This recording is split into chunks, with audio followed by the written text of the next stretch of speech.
See, during our teacher training course, we tell, do Nadi Shodhana 9 times.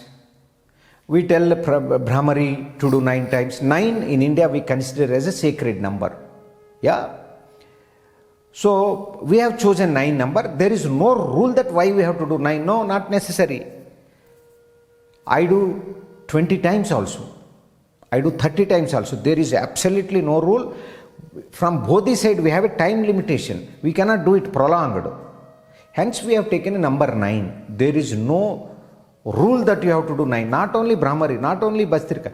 Anything has no relation with number. It depends on your capacity. It depends on your time availability. You have to adopt.